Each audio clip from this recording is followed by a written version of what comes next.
Bienvenue sur la vidéo Comment être assertif au travail.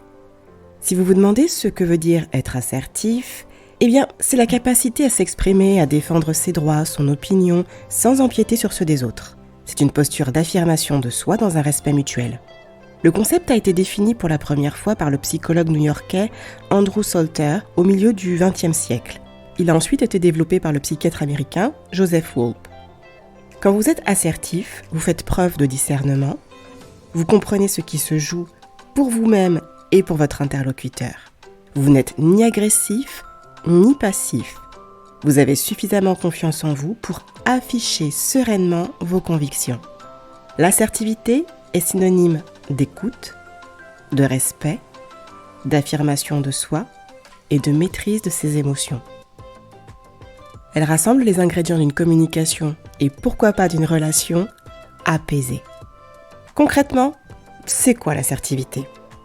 Faire preuve d'assertivité, c'est savoir ce que vous voulez et ce que vous ne voulez pas. Vous affirmez vos convictions, parfois fermement, mais sans jamais être autoritaire. C'est poser des questions constructives, recueillir des avis, être à l'écoute des autres et prendre en compte les points de vue différents du sien. Vous ne tendez pas de piège, vous parlez posément en utilisant le « je » pour défendre vos idées. Ce n'est pas un jeu égoïste, mais une expression de soi respectueuse de l'autre, par opposition aux phrases qui comprennent un « tu » qui peuvent être plus agressives, voire un brin accusatrice. L'idée, c'est de chercher le compromis acceptable, faire preuve d'ouverture d'esprit en restant sincère. Les 6 grands atouts de l'assertivité au travail sont le fait de savoir agir de manière constructive et maîtriser vos émotions, affirmer vos convictions en comprenant mieux vos besoins et ceux des autres, prendre des initiatives et motiver les autres à s'engager, être moins stressé car vous identifiez mieux ce que vous voulez et vous arrivez à l'exprimer, limiter les conflits et générer à la place des débats constructifs, et enfin, mieux accepter les critiques et le changement. Comment développer son assertivité ? S'entraîner à l'assertivité implique un travail sur soi. Divers supports de développement personnel ou professionnel peuvent aider. Sinon, il est possible de faire appel à un professionnel. Vous avez l'embarras du choix entre un thérapeute spécialisé en thérapie comportementale ou un coach. Voici quelques exercices simples pour vous aider à y voir plus clair dans vos attitudes. Ça vous permettra par la même occasion de mieux cerner le chemin qu'il vous reste à parcourir pour devenir un assertif accompli. Le premier exercice consiste à découvrir ce que les autres pensent de vous. L'image que vous avez n'est pas toujours en adéquation avec qui vous êtes. Et pour travailler sur son comportement, encore faut-il comprendre de façon objective comment les autres vous perçoivent. Sur un papier, notez donc ce que vous supposez être vos 5 principales qualités et vos 5 principaux défauts. Demandez ensuite à 5 collègues d'écrire les 5 qualités et défauts qui vous caractérisent le plus selon eux. En comparant les résultats obtenus, vous pouvez jauger de la différence entre ce que vous pensez de vous et ce que les autres perçoivent. Une fois que vous avez cerné vos comportements, vous pouvez ensuite travailler à les corriger si besoin. Un deuxième exercice consiste en la technique du bonhomme OSBD. Observation, sentiment, besoin, demande. Si vous sentez la colère qui monte et cette envie profonde de dire à votre interlocuteur toutes les choses désagréables que vous pensez de lui, les techniques dites de communication non violente deviennent alors votre solide allié. Pour calmer votre agressivité, prenez un temps de réflexion avant de vous jeter dans la discussion. Voici un exemple concret de mise en situation. Vous êtes furieux parce que vous trouvez que votre manager vous donne trop de travail. Vous en avez assez d'enchaîner les extras, qui plus est non rémunérés. Plutôt que de provoquer un conflit avec votre manager, réagissez en suivant les principes du bonhomme OSBD en émettant tout d'abord une observation. J'observe que je n'ai pas le temps de terminer toutes les missions qui me sont allouées en respectant mes heures de travail. Sentiment, j'ai le sentiment d'être surchargé. Besoin, j'ai besoin de savoir comment terminer mon travail dans le temps imparti. Demande, parmi mes missions, y a-t-il des tâches que je pourrais prioriser par rapport à d'autres ? Voilà un bon moyen d'obtenir gain de cause sans partir au clash, en expliquant clairement son problème et en ouvrant la discussion. Un troisième exercice consiste à adopter les principes de l'écoute active. Pour bien s'affirmer, parler est une chose, mais bien écouter et montrer à votre interlocuteur que vous avez compris son message est au moins aussi important. Voici quelques techniques à adopter lors d'une réunion ou d'une simple conversation qui permettent de rendre le débat plus riche et constructif. Tout d'abord, vous pouvez reformuler les phrases pour vous assurer que vous avez compris le message de votre interlocuteur. Par exemple, « Si j'ai bien compris, nous devrions donc… » etc. Ensuite, vous pouvez poser des questions qui permettent aux autres de détailler leurs propos. Vous pouvez par exemple demander à votre interlocuteur de donner des exemples pour mieux comprendre son opinion. Et enfin, vous pouvez pousser votre interlocuteur à dire plutôt que d'affirmer à sa place. Comme toute pratique, l'assertivité a ses limites. Quelles sont-elles ? Qu'on se le dise, il n'y a jamais de mal à faire preuve d'assertivité au travail comme dans les autres pans de nos vies. Dans un monde parfait, toute personne devrait toujours se montrer capable de s'affirmer tout en respectant autrui. Mais un monde parfait, ce n'est que dans les contes.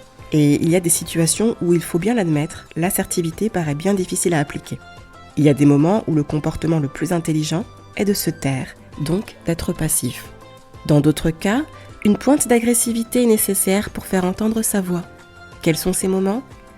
Eh bien, faire preuve d'assertivité, c'est aussi savoir les repérer et choisir ses combats. Vous vous demandez comment réagir face à un interlocuteur hostile, fuyant ou tentant de vous manipuler ? Comment trouver le juste milieu entre l'agressivité et la passivité ? Écoute active, reformulation, communication non violente. Quels sont les outils pour vous affirmer sans écraser les autres et comment utiliser la communication non violente au quotidien ? Eh bien voici 10 outils de communication assertive. Le premier outil, c'est le test de Gordon, afin d'évaluer votre capacité à être assertif. Ce questionnaire est gratuit, il est sous forme de 60 items et dresse un inventaire de personnalité à l'instant T et vous permet de définir votre tendance relationnelle, à savoir la fuite, donc se replier pour éviter tout conflit, l'attaque, instaurer un rapport de force dominant-dominé, la manipulation, utiliser des moyens fallacieux tels que l'intimidation, la culpabilisation, la flatterie pour arriver à vos fins, ou encore l'assertivité qui est donc d'instaurer la confiance et de préserver la relation. Un lien vers le fichier PDF du test est à votre disposition dans la description de la vidéo. Un deuxième outil est la méthode DESC. Cette méthode est une pratique pour formuler une critique ou un désaccord sans froisser votre interlocuteur. La méthode DESC est un outil de médiation très utilisé en communication non violente. Il s'agit d'une prise de parole en 4 étapes. D pour décrire factuellement la situation. E pour exprimer une émotion, un ressenti personnel, en exprimant avec le « je » plutôt qu'avec le « tu ». S pour suggérer une solution. Et C pour conclure en soulignant les conséquences positives pour les deux parties. Comme vous pouvez le constater, c'est une variante de la technique du bonhomme OSBD. Le troisième outil est la technique du disque rayé ou la technique de l'usure. Face à une requête que l'on estime illégitime, le disque rayé consiste à maintenir votre position en répétant vos arguments tout le temps que cette requête est émise. Au bout de quelques temps, votre interlocuteur devrait abandonner. Le quatrième outil, c'est le contrepoint. Il s'agit de se défendre sans phrases accusatrices avec des phrases à la première personne, comme par exemple « Je ne peux pas vous laisser dire ça », en y ajoutant votre réponse argumentée plutôt que « Vous avez tort », qui incriminerait directement votre interlocuteur. Le cinquième outil, c'est la globalisation. Ça consiste à situer votre idée ou ce que vous présentez dans un ensemble plus vaste. Par exemple, cette question peut se poser aujourd'hui pour tous les syndics. Un sixième outil consiste à utiliser l'alternative par le pire. Comme le dit si bien Antoine Hamilton, rien ne rehausse tant le prix d'une bonne nouvelle que la fausse alarme d'une mauvaise. Il s'agit d'une technique de persuasion qui consiste à poser une question alternative avec 2 affirmations dont l'une est de toute évidence intenable. Ça pousse l'interlocuteur à opter pour l'alternative la moins négative ou la plus positive des deux. Un 7e outil est de recourir à la sagesse populaire à travers des maximes ou des proverbes. Ça permet d'exprimer un parti pris en faisant appel à la culture collective. Par exemple, vous pouvez illustrer un faux choix. Tu me demandes donc de choisir entre la peste et le choléra. Ou vous pouvez jouer sur l'urgence. Plus tard, ce sera peut-être trop tard. Ou encore, vous pouvez rassurer sur une prise de risque maîtrisée. Le 100% n'existe pas. Un 8e outil consiste à utiliser l'inversion de la figure. Selon les mots choisis, une affirmation peut avoir un tout autre éclairage. Vous reformulez donc de façon à offrir une interprétation plus mesurée. Par exemple, c'est une vieille rengaine devient c'est une solution qui a fait ses preuves. Ou c'est la même chose devient vous vous demandez ce que je vous apporte de différent avec et vous mettez ce que vous voulez derrière.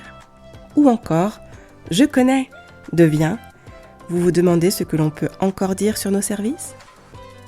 Le 9e outil proposé en communication assertive comme ultime recours devant un cas flagrant d'un comportement agressif de votre interlocuteur consiste à utiliser le sphinx. Il s'apparente à une posture passive-agressive. Il consiste à garder le silence le temps que votre interlocuteur vous parle. Ce temps de silence vous permettra de prendre du recul sur les propos émis et ainsi de prendre la parole calmement. Enfin, pour finir, un 10e outil, c'est la technique de l'édredon. Il s'agit ici de vous couvrir tout en accueillant en douceur les propos adverses. Vous laissez votre interlocuteur dérouler ses arguments et vous les ponctuez de formules telles que « c'est votre opinion »,« je vous laisse libre de vos propos »,« ce que vous dites n'engage que vous »,« vous êtes libre de le penser ». C'est possible, on le dit. Vous couperez ainsi court au débat stérile mal étayé. Le but de cette technique est de rester neutre dans sa réponse. Bien entendu, toutes ces techniques ont un impact positif si le ton et la posture sont corrects. À vous de trouver le bon équilibre pour communiquer en toute assertivité avec vos interlocuteurs.